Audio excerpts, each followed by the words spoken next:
So at this point, I'm going to hand over to Richard Morris, who's our first speaker. Richard is a keto dude who also reversed his diabetes. And he's now, hi Richard, thank you for being here. He's now a biochemist doing honours in biochemistry at ANU, and he's a researcher, and he's going to do a basic introduction to low carb. Let's get started. Okay. Thank you, Liz. I'll switch over to my slides.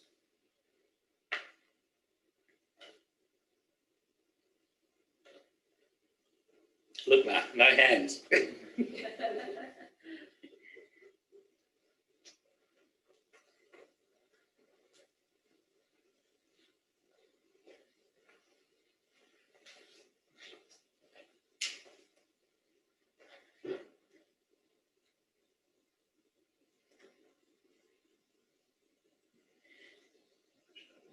Okay, I think we're ready to go. Not quite ready. Well, not quite ready. Just sharing the screen.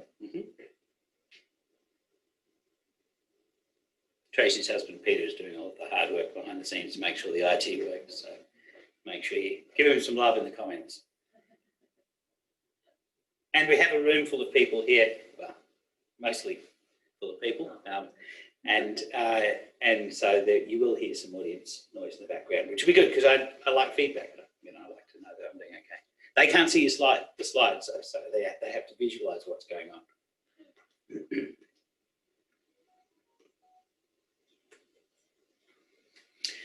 Okay, so do we have our slides up and running? We do. Okay, so I'm going to talk about the paradox of why is the fat man hungry. It's the paradox of the man who self-evidently has plenty of fuel to burn, but is getting low energy signals. This is a picture of me in 2014, just before I went ketogenic. I was 44 kilograms heavier than I am now. And this big fat fella here is going to join me in this presentation. We're going to see a lot of him. I'm sorry about that. So do you see the paradox? Hunger is a signal that we're running out of energy. And yet the fat man evidently has got plenty of energy. You can see it on his body. So how can we reconcile these things? This is what I mean by a paradox. And I actually like paradoxes. Paradoxes are a good thing because they let you know that some of the assumptions that you make, some of your dogma, but underlying your assumptions may be incorrect. So I'll give you a good example of one of a dogma. For example, this one's close to our heart. The heart hypothesis goes something like this. Saturated fat is associated with increased LDL cholesterol. And LDL cholesterol is associated with cardiovascular disease. So you can see the assumptions. We assume these things are both true. If we connect the dots, we can see that eating saturated fat definitely must cause heart disease. And yet, how about the French? I mean, I should mention that it's not just me saying this about saturated fat. You know, the diet. This is pulled off the American Heart Association's website. You can see down the bottom that eating foods that contain saturated fat raises the level of cholesterol in your blood. High levels of LDL cholesterol in your blood increase your risk of heart disease and stroke. These are the experts. This is the peak expert advice. But consider the French. The French have a very high dietary saturated fat intake. All that butter and cream that they eat, and yet they have some of the lowest cardiovascular disease rates in Europe. So there's the paradox. How is it possible that these three statements are correct, that the first three are correct, and that the second two statements are also correct? A paradox means that some of your underlying assumptions may be wrong. So they basically warn us that something about a dogma is incorrect. Maybe it's just the French being French, or maybe it's something in the wine like resveratrol, or there's some other chemical that only the French eat that protects them against cardiovascular disease. Or maybe the LDL associated with saturated fat in the diet is different from the LDL that's associated with cardiovascular disease. I go into the first chapter of the book that I'm working on why the fat man is hungry. And that's available online for everybody at this conference. Go to fatmanhungry.com/ketofest. And you can download that first chapter. But let's go back to our fat man. We know that hunger is a signal that we're running out of energy. And we know that the fat man has evidently plenty of energy. One or more of these assumptions must be wrong. So what are the common assumptions about hunger? Maybe it's gluttony or sloth or just lack of discipline. Or maybe it's hyperpalatability, the foods are just too tasty. Or maybe it's hyperprocessing, where we're messing with the foods to the point where they do us damage. Or maybe people just aren't getting enough nutrients and they just have to keep eating until they get all of the nutrients that they need. Maybe they live in food deserts where they only have caloric sources and no nutrients. Or maybe it's just carbs or something else in our food that makes me hungry. The first three of these are really about a moral crisis. Now, I've never liked the explanation of moral crises because it's a supernatural explanation which is not only unsatisfying, but I believe it's a lazy way of looking at the particular problem. It has to be more than that because 88% of Americans are metabolically unhealthy, according to the CDC, and 53% have type 2 diabetes. That's just happened in the past 20 or 30 years. It's not possible that all of a sudden, over half of America have suddenly developed a sudden moral crisis. Hyperpalatability and hyperprocessing are a naturalistic fallacy. You know it's because we're modern and we've been fiddling with this food in unnatural ways too much, and that's what really made us sick. Some of these things may have small impacts, but I doubt if any of them have a major role to play here. The other question is, can it be not enough nutrients? Have you ever heard of Joel Robuchon? He's one of the best chefs in the world. The best chefs in the world are awarded a Michelin star. Only the very special chef has 2 Michelin stars, and the greatest chefs in the world have 3. Joel Robuchon had 32 by the time he died of cancer recently. He was known as the greatest chef of the 20th century. There was Robuchon, and then there was Daylight, and then some more Daylight, and then everybody else. So one of his signature dishes, for example, was mashed potatoes. It only had 3 ingredients: potatoes, cream, and butter, and no other chef could replicate it. It was so good, apparently, that it made chefs cry. So he had metabolic disease, and he lost some 60 pounds when he went to a low-carb diet. No mashed potatoes on that diet. But this is a guy who had access to the best ingredients in the world. A man with 32 Michelin stars gets farmers to send him the absolute best of their produce. So this guy wasn't living in a food desert. This guy wasn't running out of nutrients. You know, here's the thing. If running out of nutrients causes us to eat more energy, then a multivitamin would be the best diet pill in the world, and it just isn't. So the nutrient deficiency doesn't really have a satisfactory explanation for this.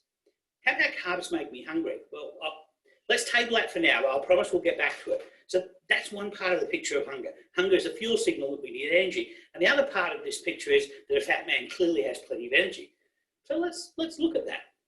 This is 2014 Richard. His body weight was 150 kilograms, roughly 330 pounds. I'm guessing my fat mass at that point was, my lean mass currently is 83 kilograms, so I'm guessing back then maybe it was 70 kilograms. We'll use that as a guesstimate. So roughly 154 pounds of body fat. I'm doing it in American pounds because you'll see why in a minute. That some of the numbers that you need to calculate to get kilocalories are pounds.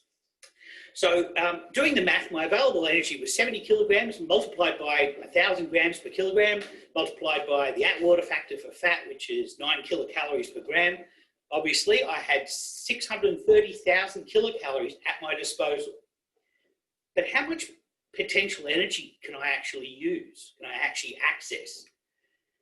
Can we, for example, use all of the energy at once? My professor of biochemistry at university said fat is an essentially limitless source of energy. You don't have to go through insulin and transporters. You can essentially use all of the energy on your body without having to eat one more thing. So here's an interesting question. A stick of dynamite has roughly 478 kilocalories of energy. And the reason that dynamite behaves the way it is because it releases all of the energy immediately. So let's look at Richard in 2014. How many sticks of dynamite would I have had on my body in terms of energy? 1,318 sticks of dynamite.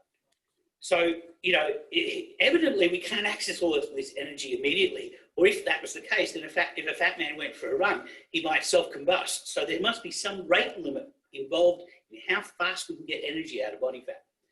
So just seeing a fat man doesn't necessarily mean he's able to produce adequate calories. There is a rate limit involved there. This study by Seymour Alpert in 2004 took data from Ansel Keys Minnesota studies, and he determined the maximum rate that body fat can release energy. And it's essentially every day, but 1 pound of body fat can release roughly 31.5 kilocalories per day. So, which is roughly 290 kilojoules per kilogram. You can see why I'm using pounds here because it's easier to be able to explain this. So this study essentially used the 1944 Minnesota semi-starvation experiment to work out at what point these people who were being starved experimentally, at what point their body started using lean tissue instead of body fat. And he used this essentially as a mathematical proof to show that the point where body fat stops giving up energy is roughly 31.5 calories per day per pound. So we can use that calculation. We can say that if I had 10 pounds of body fat, I could generate 315 calories a day. If I have 20 pounds of body fat, I could generate 630 kilocalories per day. At 70 kilograms of body fat, or 154 pounds, I could have generated 4,851 kilocalories per day from my reserves. Well, that's a good day. I mean, 4.8 thousand calories a day. That is an adequate day for lots of energy use. So in theory, I should have been able to have enough energy stored in my body fat that I should never have been hungry. But I was hungry all the goddamn time. So how could that happen? Well, we know that insulin will affect how much energy that fat cells are willing to release. This is a meme I created from a chart in a Men's Health article by Jeff Wallach, showing that as insulin goes up, the free fatty acids released by fat cells for the rest of the body to use for energy drops. So if I can use this pointer here, you can see that this is the amount of insulin that's running in the person's body, and here it is in a different scale. This is picomoles per litre, and this is the one we're most likely to use, milli-IU per litre. And so you can see that as somebody has more insulin in their body, the amount, this is the fat breakdown, the amount of fat breakdown goes down. So for example, if somebody has here, for example, 14 milli-IU per litre of insulin, their actual ability to generate energy out of fat tissue has dropped. But if they can get their insulin down, then their ability to generate energy out of fat tissue goes up. So this is the interesting conundrum here.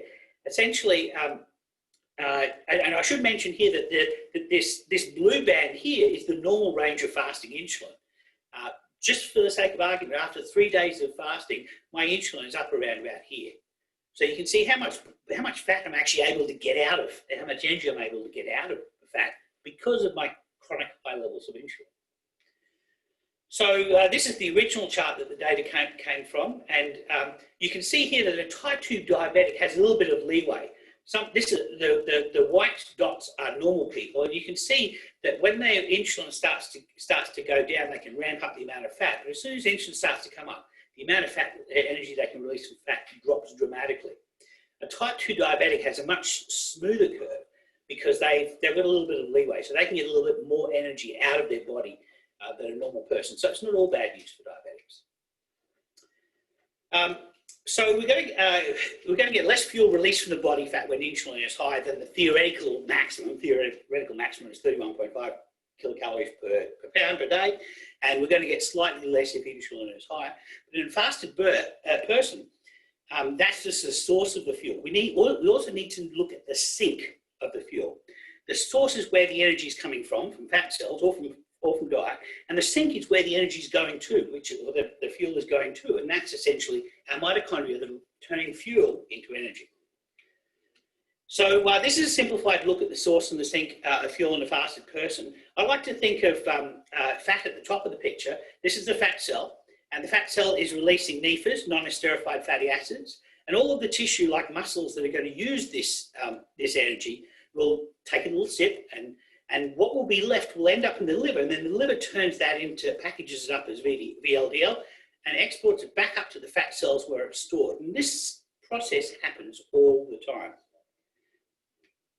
So we actually did a keto fest in Canberra 2 years ago, and we tested Carl on a respiratory exchange ratio device. He had to put this device in his mouth and breathe through it, and he couldn't talk, and it was my only chance to get a word in edgewise. So what this device does is it measures the oxygen that Carl breathes in and the oxygen he breathes out that's unused, as well as the CO2 that he breathes out, and that can tell exactly how much energy his body was using, and his resting essentially is determining his resting metabolic rate. if you're burning glucose for energy, the ratio of oxygen to carbon dioxide is 1. So for every oxygen that you breathe in and use, there'll be 1 carbon dioxide coming out. If you're burning fatty acids for energy, your respiratory exchange ratio will be 0.7. So for every oxygen that you're breathing in, you're breathing out 0.7 carbon dioxides. So this device is able to tell you not only how much energy you're using, but where you're getting it from, whether you're getting it from carbs or you're getting it from fat. So this company, Metabolic Health Solutions, did a study in, I believe that was in 2018. This is a density plot of people who've gone on their device after a 4-hour fast. So this is the blue line here, and the area under the curve is the number of people who fit into each of these categories. So you can see here that the respiratory quotient of 1, these people are burning only glucose. So 4 hours of fasting and they're still only burning glucose. And then these people further down the chart are burning more and more fat. The interesting thing is that the pink bar is how many people after 10 to 16 hours of fasting, what their respiratory exchange ratio is. And you can see that there are some people that are still trying desperately to burn anything but fat, 10 to 16 hours down the road. So they are burning labile amino acids, they're burning any glucose that's available, so desperately trying not to burn fat. So clearly people are not able to utilize fat at the same ratio. So this is the secret. Fat men don't oxidize fatty acids very well. And this is, I'll show you, this is a look at an idealized look at one of our cells. And you can see here the sources of energy coming in are fatty acids and glucose. And this is a person who's fasting. So there's very little glucose coming in, and there's a lot of fat coming into the cell. And this bean-shaped thing here is the little furnace inside a cell. It's a mitochondria. And what it does is it turns fuel into energy. All right. 10 o'clock alarm, don't need that today. So, so our mitochondria here, glucose is water soluble, and that can pass straight into it passes in as pyruvate, and it goes straight into the mitochondria, and it runs around this cycle, converting glucose into ATP, and then converting it into electron carriers, and eventually it will create ATP energy molecules coming out of the cell. This is the cell's use of energy. So ATP is used to run reactions, it's used to move things about all over the place, it's used to drive our muscles. But one interesting thing I found when studying biochemistry is things all happen at the same time. I used to think first A happens, then B happens, then C happens. No, they all happen at the same time. They happen at different rates. So for example, the whole time that this Krebs cycle is running around and taking energy and converting it into ATP, there is also a futile cycle here where some of the citrates out of this that are made in the process of this come out of the cell, out of the mitochondria and into the surrounds of the cell, and they may be utilized for various things. If they're not utilized, they come back into the mitochondria, and then they go back around the Krebs cycle, TCA cycle, to be converted into energy. So this secondary cycle is happening all the time, but if nobody uses that citrate energy coming out, it's essentially neutral to the process. Another interesting thing I'd point out here is to get fatty acids into the mitochondria, glucose goes straight in because it's water soluble. Fatty acids aren't, so they have to be shuttled actively into the cell, I'll keep calling the mitochondria cell because it has its own DNA and it is almost a little cell inside one of our cells. There is a transporter on the surface of the mitochondria, on the inner mitochondrial membrane, that called the carnitine palmitoyl transferase enzyme, and it's responsible for taking these fatty acids that are outside the mitochondria and shuttling them in so that they can be burned. So this is essentially, if you think of a steam train, this is the guy who is the engine driver who is shoveling coal into the hopper of the engine. So that's the normal process. Now, some of this energy sometimes is converted into fat. So some of the energy that's in our process is converted into fat. It happens when this enzyme ACC, acetyl-CoA carboxylase, is around. What it does is it takes some of the citrate and it starts to turn it into new fat. But first of all, one of the first steps in that process is making this molecule called malonyl-CoA and then into new fat and back out of the cell. This malonyl-CoA shuts off this transporter that gets fatty acids into the cell. So that makes sense. If you're making fat, you should also be burning it directly right at the same place. So normally this doesn't happen when you're running on fat, when you've got very little glucose coming in.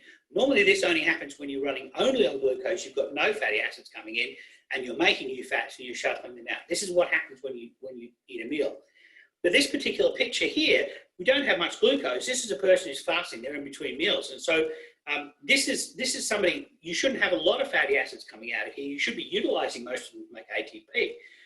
This is the problem of the person who has a disordered metabolism, because this ACC enzyme is, I'll show in a moment, is potentiated by insulin being available in your system. So this is acetyl-CoA carboxylase is this enzyme that when it's activated, it switches us from burning to making fat. So we have these two states. We're either utilizing glucose and making fat, or we're utilizing fat and making glucose. And this acetyl-CoA is one of these switches that moves us from one environment to the other. Insulin promotes the creation of this enzyme fourfold. So people who have insulin that is high chronically make 4 times the amount of this enzyme, and people who have insulin high all the time make four times the amount of this enzyme all the time. So I spent a bit of time studying genetics last year. Most people think of protein as a macronutrient, or maybe it's something you make your body from, but the reality is protein is what we make from DNA. We have a double-stranded helix of DNA containing some 30,000 genes. We transcribe these genes into short segments of RNA. We transcribe these there's our transcription into RNA, and then we translate that RNA into a sequence of amino acids, and that polypeptide is what a protein is, and enzymes are proteins. So this acetyl-CoA carboxylase enzyme is made from instructions in our DNA, and the process that begins the transcription is activated by insulin signaling. So insulin promotes the transcription of this sequence of DNA to make this enzyme that shifts us from burning fat to making fat. The other thing is that insulin signaling promotes dephosphorylates, which activates this enzyme. So insulin signaling doesn't just mean that more of the enzyme, it also it turns this enzyme on. So here's a study that 1988 study that shows that insulin stimulates dephosphorylation and activation of acetyl-CoA carboxylase. So this is the thing that's switching us into the wrong state. So somebody with chronic high insulin not only could have 4 times as much of this enzyme, it's likely also in an activated state. So any acetyl-CoA in the cytosol of this cell will be greedily converted into malonyl-CoA and eventually new fat, and that shuts off the ability to get fatty acids into the mitochondria, forcing our cells to go look for other sources of energy. So do you see what happened there? We had the fuel, we started the process of burning it, but we skipped the step of turning it into energy, and we turned it instead into more new fuel.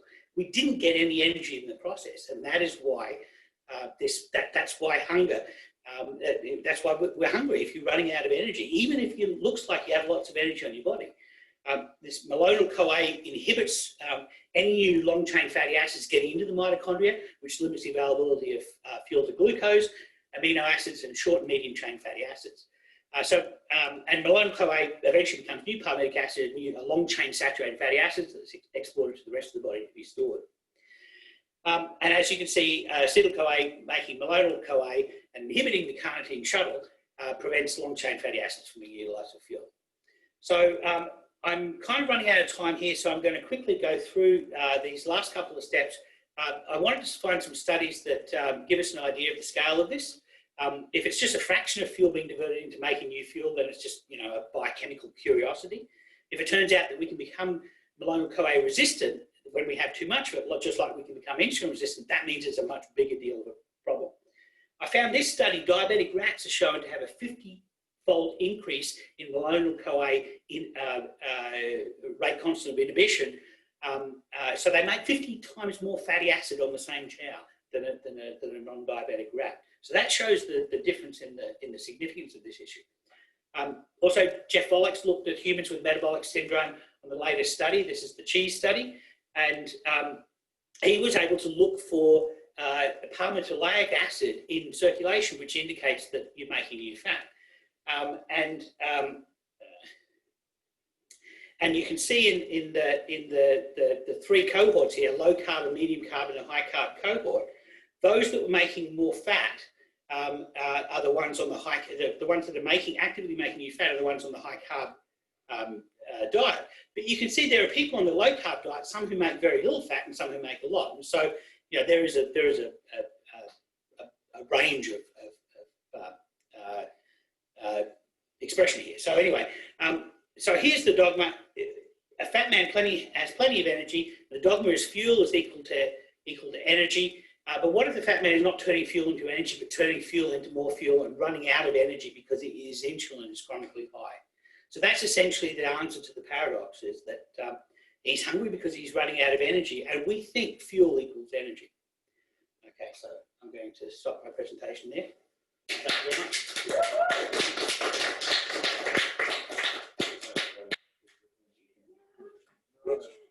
And more. Okay, thank you very much, Richard. We're actually, I think, a little bit ahead of time. Oh, I'll finish up my We're standing by to get Creator Bruckner on, but in the meantime, Richard will finish off his. I like some more. I've got some more slides. So, okay. And by acclamation, everybody in the room wants me to finish this thing. So, okay. So fat men make more insulin. Type 2 diabetic men make more insulin. Frank Nuttall and Mary Gannon studied diabetics and non-diabetic people who were challenged with different macronutrients. So they had three groups that were challenged with either 50 grams of glucose, 50 grams of protein, or 50 grams of glucose plus protein. And then they looked at how much glucose they had in their system and how much insulin they were making in response to that. And here is the chart for normal people. And you can see this is pretty much what you expect. This is the amount of insulin that you're making, and this is the time. This is where you get fed the challenge, and this is the time since the challenge. And you can see with protein, they make a little bit of insulin. And with glucose, they make a lot of insulin. In glucose and protein, they make roughly the same as glucose. There's a little spike afterwards, but it lasts for longer. And you can see down here that for protein, they use roughly a quarter of the amount of insulin that they would make when they're eating the glucose challenge. So that's for normal people. How about type 2 diabetics? This one is type 2 diabetics. You can see, firstly, even 6 hours after the original challenge, they haven't gone back to baseline, and the baseline is much higher. And for protein and glucose, the amount of insulin that they make is almost the same. And in fact, for glucose plus protein, there's a massive amount of insulin that's required. So the kicker here is that, you know, that essentially we feed diabetics low-fat, high-carbohydrate diets with energy from protein and glucose. These are the things precisely guaranteed to make them produce more insulin. And as I've shown before, the insulin is going to set you up for failure. It's going to make you hungry when you decouple your ability to make energy from fuel. So one final thing I want to talk a little bit about is the body weight set point. This is the concept of metabolic adaptation. And this comes from the seminal studies here were carried out by Professor Rudolf Leibel. And this study, what they did was they took 18 obese subjects and 23 who'd never been obese and measured their resting metabolic rate, and that's the mean metabolic rate of the group. Then they split them into two groups, and one group they essentially overfed them. They overfed them until the point where they had 10% greater average body weight. And then the second group, they underfed them to the point where they had 10% less body weight. And as you would expect, this second group is not the one you want to be in, because they, after an amount of time, they then took half of those group that were being underfed and underfed them even harder. And you can see what happens. The metabolic rate for people when they walk into this study is 2,100 calories a day. When they're overfed, their metabolic rate goes up. So their body is trying to fight. It's trying not to put on too much fat. So it's getting lots of energy coming in. And so what it does is it ramps up all the metabolic processes. So it utilizes that energy. If, however, the body is starved to the point where it's going to lose weight by loses 10% of the body weight, then what happens is that their metabolic rate goes down. What happens is their body down-regulates a lot of wasteful energy processes to essentially hold on to some of the stored energy. So that's pretty much as you would expect. The hypothesis is the metabolic rate is determined by the size of your body, by your total lean mass, by your productive tissue that's utilizing energy. And the hypothesis is that our bodies fight efforts to underfeed or overfeed us. And the subtext of this is diets just don't work. This argument has been used to explain that diets don't work. The other study I want to talk about briefly here is from Dr. Kevin Hall from the NIH, the National Institutes of Health. He's a remarkably good scientist who's been building a metabolic model that he fancies can predict metabolic rate. You tell it what your starting lean mass is, what food you eat, what exercise you do, and it's a spreadsheet essentially, but what it will do is it'll tell you how many calories, how much weight you will lose, and how many calories you'll consume. He's a very smart guy. I'm only a recent biochemist, but I think he may have missed a few things. He did this study in 2016 into contestants from the TV show The Biggest Loser, where he measured them at the beginning of the competition and again after the 13-week series was over, and then again 6 years later. This study showed that the contestants lost weight during the 13 weeks of the show, and they gradually gained it all back over the following 6 years.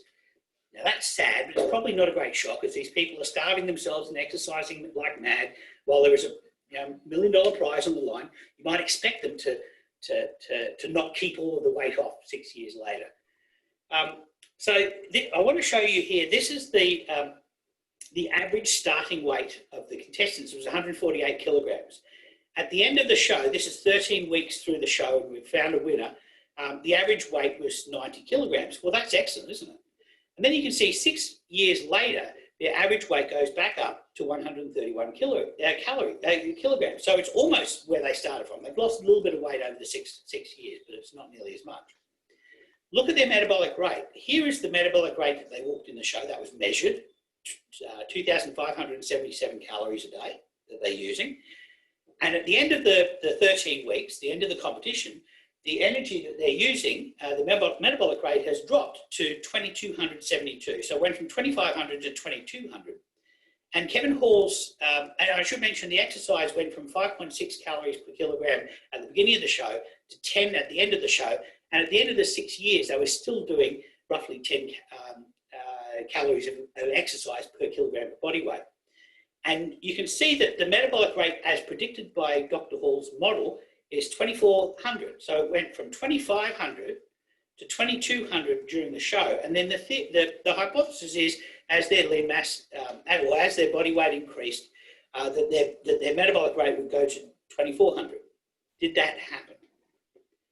So here's what actually happened. The model predicted 2,400, but in fact what happened, it predicted that they dropped to 2,200. They actually dropped to 1,900. And then 6 years later, their metabolic rate was another 100 calories per day less than it was at the end of the show. And of course, they put on all this weight. That hasn't changed. But I think what Dr. Hall has missed is that they gained body weight from the end of the show to the 6 year period. And so the exercise that they were doing, which was originally 5 kilocalories per kilogram of body weight, went up to 10 at the end of the show.